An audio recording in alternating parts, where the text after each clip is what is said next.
no idea what personnel should have been on the field.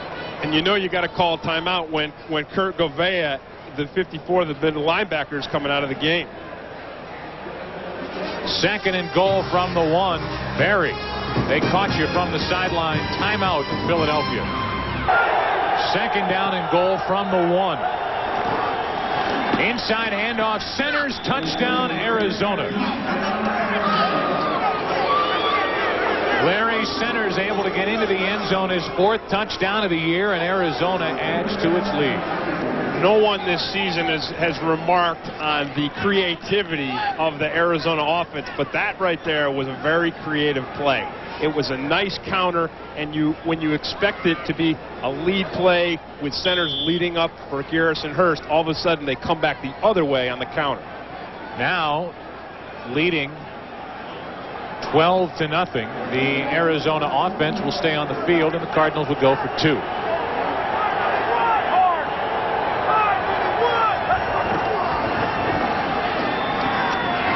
That's caught, and that's a 2-point conversion to Stevie Anderson. This is 2 weeks in a row for Anderson. This is exactly what they did last week for the 2-point conversion. Penalty flag on the play. Arizona indicating it's against Philadelphia. Why do you go to Stevie Anderson? He's 6'5". It's a defensive hold against the Eagles. The 2-point conversion is good, and all of a sudden it's 14-0. Arizona, a 4-play drive covering 25 yards and 2:11 from the clock.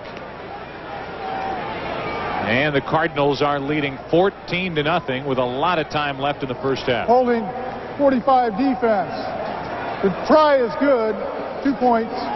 The penalty's enforced on the kickoff.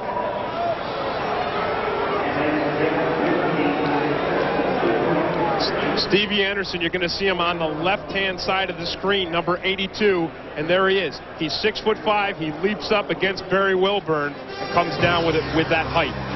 After the touchdown by Centers, the Cardinals lead by 14.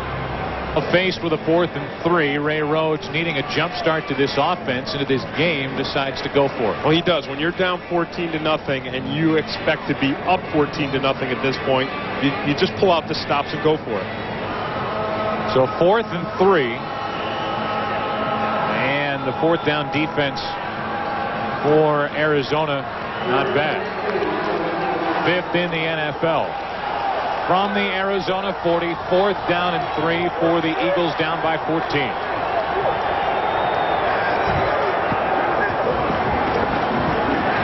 Pete, pressure again, throws it up, and it's picked off.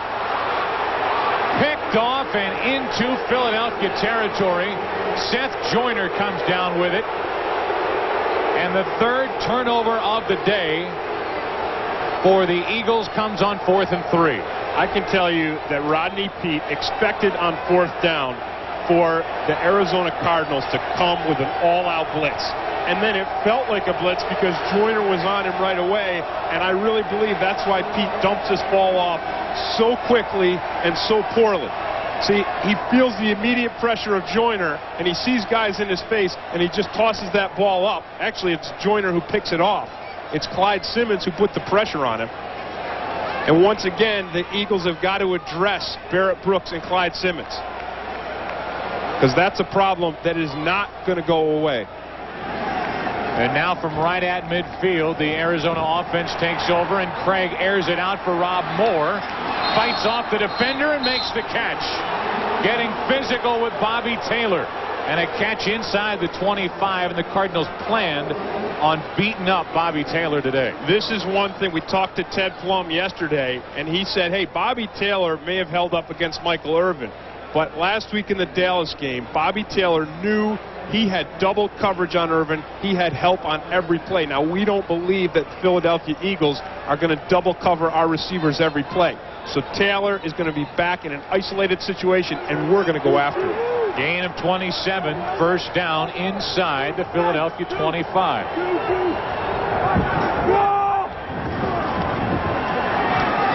Quick out, Sanders to the 20.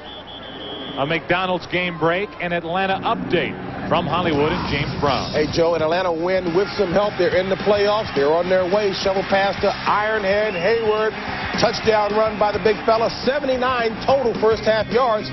Falcons on top, 14-0. Joe Buck, Tim Green. Falcons hanging tough in the race in the NFC West with San Francisco leading. They play on Monday night against Minnesota. St. Louis, their hopes are fading as Atlanta continues to lead in Carolina. 2nd down and 7 from the 20. Hurst to the 15 and forced out of bounds by Greg Jackson.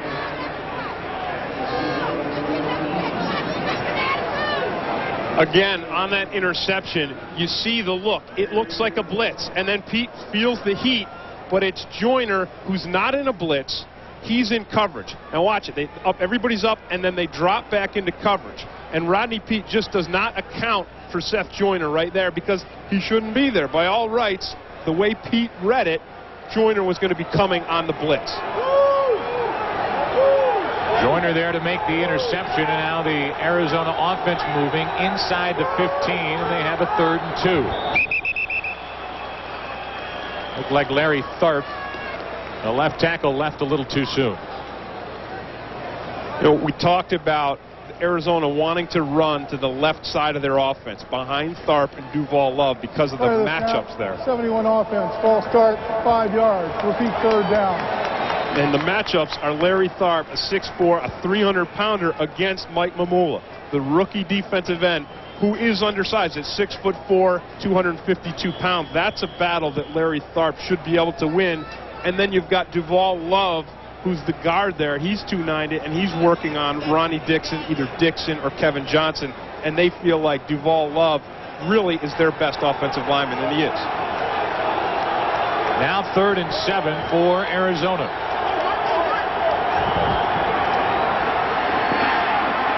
Craig overthrows his receiver as Sanders was the intended receiver. Mark McMillan was right there with him. Now Greg Davis trots onto the field. He'll try his 3rd field goal of the day. 2nd half of the doubleheader coming up next. New York Giants take on the Dallas Cowboys in a battle of NFC East rivals. Don't miss MVP candidate Emmitt Smith as he leads the Cowboys into the playoffs. Coming up next, right here on Fox. Under 6.5 to play in the first half, and Greg Davis, who is 2 for 2, will try another 37-yarder. Greg Davis now 3 for 3. A lot going right for Arizona. A very slow start for Philadelphia. Fans here starting to call for Randall Cunningham. We may see him today. Arizona leads by 17. Doesn't take long. The crowd, as we went to break, and now 2 times have been chanting Randall's name. We may see Randall Cunningham. 3 weeks ago, Cunningham came in relief of Rodney Peete against Washington, only to have Rodney Peete come back and help the Eagles beat the Redskins. But the bottom line is the Philadelphia offense has not done much of anything. And Arizona's leading 17-0. Witherspoon looking and needing a big return. Witherspoon trying to beat Davis. Touchdown, Philadelphia, no flags.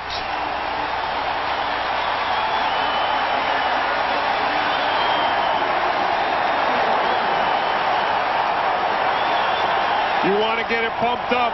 You want to reverse the momentum of a game. Nothing does it like an 86-yard kickoff return. And Witherspoon just showing outstanding speed. Did you see the stride? Witherspoon doesn't do this with quick leg movement. He does it with a long stride. Again, he gets that wedge. He gets nice blocking from his return team. Now watch him go up in the air. He almost goes up in the air and changes his stride. And it looks like he's going on a long jump or a triple jump in the last strides of that touchdown run. Watch the blocking up front. Look at those guys. Wham! They're knocking guys out, knocking guys down, and then Witherspoon uses his speed. Witherspoon, just a week ago, took over as the kick returner for Philadelphia. Anderson adds the extra point, and the Eagles, needing a jump start, get it from Derek Witherspoon, who is a first-year player from Clemson. The last Eagle to return a kick for a touchdown was Herschel Walker. and Witherspoon's comes at a critical time. Yeah, and that is the first big play that we've seen go the Philadelphia Eagles' way so far today. Sometimes that's all it takes. You talk about Ray Rhodes wanting his team to burst that bubble of emotion from last week. Well, nothing does that. Nothing pulls the pin out and bursts the bubble more than a big play like a kickoff return. Witherspoon, 86 yards to get Philadelphia on the board. Arizona still leading by 10, but you just get the feeling that 86-yard run could turn this entire game around. Yeah, because as you watch these guys going out onto the field for the Eagles kickoff team, and you look at the guys on the sideline, you see McIntyre there, and you see Rhodes, everybody all of a sudden has a spring in their step because they feel it. And now they feel like, hey, the gap is closed by this big play. We're back in it. Now let's get things going. Gary Anderson will kick it back to Arizona, and now the crowd is back into the game. LeShon Johnson had a 70-yard return earlier in the day, waiting back deep with Ryan Terry.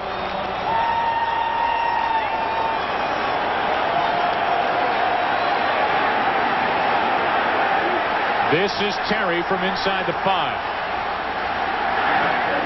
Kickoff coverage has been poor today on each side as Terry gets to the 35-yard line.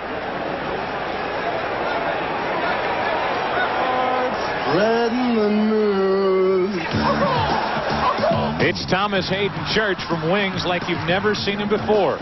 He's one half of TV's funniest couple. Catch a brand new Ned and Stacy tomorrow at its new time, 9 Eastern, 8 Central, right after TV's funniest Christmas moments. And a big moment for Philadelphia in this game, the return by Derek Witherspoon.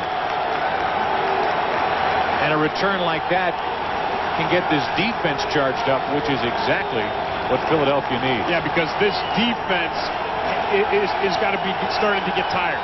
And when you're tired, an emotional burst can get you back into it. From the 35. Toss to Hurst. Nothing. Maybe a yard. Govea. You know, if you look at the roster and you look at Govea and you see Kevin Johnson in there who was working in his dad's liquor store, and you look at guys like Ronnie Dixon who were driving trucks and Daniel Stubb who was out of it, you have to realize that Ray Rhodes has an exceptional eye for talent. He sees guys, he sees what they could do, and he puts them in the position to play to their strengths. And that's why the Eagles, I believe, are in the playoff position that they're in.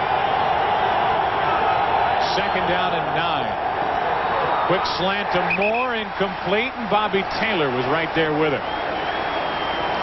Now 3rd and 9. And this Philadelphia defense hoping for a 3-and-out by Arizona. Funny to listen to Ray Rhodes talk about Bobby Taylor. And he said when Taylor first walked into his room, he shuffled in and slow. And Ray Rhodes said, the guy even walks lazy. He's one of the laziest guys in practice I've ever seen, but he is full of talent. And he's got the size and the strength to be the prototype cornerback in the future of the NFL. 3rd down and 9. Dumped off to Centers. Will not get a first down to the 41. 4 yards short of a first down. The last player to hit him is still down. And we will make sure of who it is before we throw out a name and scare somebody unnecessarily. But it was the last guy to come in and hit Centers. Well, whoever it was, it doesn't surprise me that he's down. I think it's Kevin Johnson. You talk about a defense being fired up and hustling. Here's Kevin Johnson. He goes through 3 offensive linemen. Now, this guy's 6'1", 310, and he still hustles himself downfield to really lay a brutal hit on Larry Centers. It's head-to-head, and then Johnson is the guy who comes away with the injury. Centers amazingly gets up after taking that shot. Centers, by the way, now has 2 catches for 25 yards. He needs 5 more catches for the record Chasing the record set by Roger Craig back in 1985 of 92 catches by a running back. He's shooting for 93 today, and he's 5 short. While Kevin